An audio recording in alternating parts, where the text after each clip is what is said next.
There are many opposing views on if milk is a good sports drink, but today on Utterly Science, we are going to get to the bottom of this glass of milk.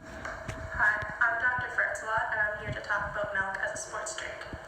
During exercise, our bodies lose many important nutrients. We lose electrolytes, bodily fluids through sweating, and carbohydrates. These are very important in keeping our bodies healthy and strong. To exercise, our bodies need ATP, and in order to create this ATP, it needs more oxygen. This makes our breathing heavier and our hearts pump harder. The blood our heart pumps is directed to our muscles, but when there's not enough oxygen, lactic acid forms. Through this exercise, our muscles get tiny tears in their fibers. To repair these muscle tears, we need protein.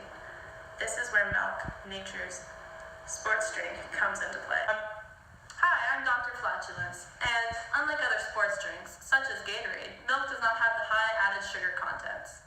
Milk has naturally occurring sugars, whereas Gatorade has high amounts of added sugars and food coloring. Sucrose can be found as the number 2 ingredient in Gatorade, followed by dextrose.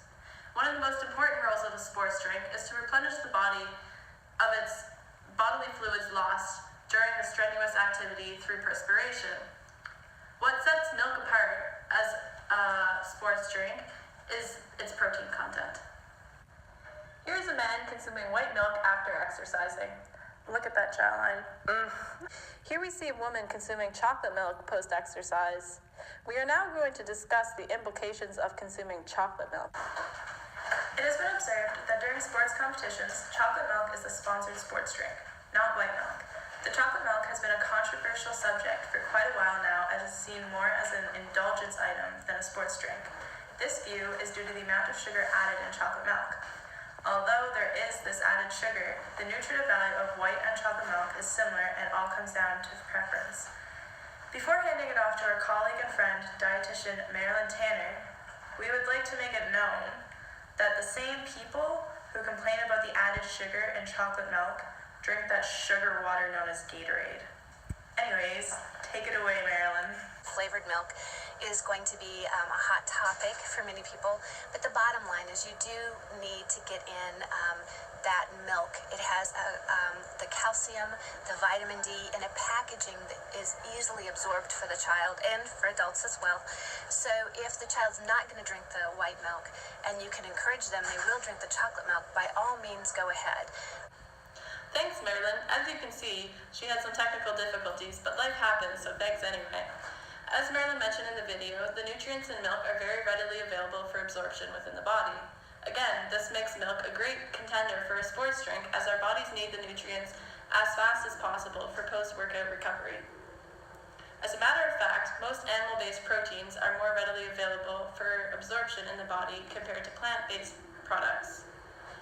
This is because animal-based proteins are more similar to the amino acid profile of the proteins found within the human body and are therefore more easily absorbed and used within the body. Shout out to our vegan friends. In reference to nutrient availability in milk, there are many other important ones other than protein, electrolytes, and carbs. High quantities of vitamin D and calcium are found in milk. These nutrients help build and maintain strong bones, which is very important in the sports world today. Vitamin B can also be found in milk, and it boosts an athlete's energy. It is suggested that you should refuel your body post-workout within 30 to 60 minutes for the best results. This is because protein and glucose is available during that time period. As the news of this amazing natural sports drink spreads, not all are ecstatic about it. In our society today, there is a high prevalence of lactose intolerance. Throughout evolution, a gene mutation occurred allowing us to consume milk for far longer than biologically required. So, in other words, we started consuming milk when we shouldn't have been, way past since we were babies. Unfortunately for some people, like myself, we have the extreme misfortune of not getting this mutation, and therefore we cannot consume the wonderful world of dairy. In conclusion, if you can't understand all of our scientific jargon, milk is good for you. It is a wonderful sports drink, so drink up.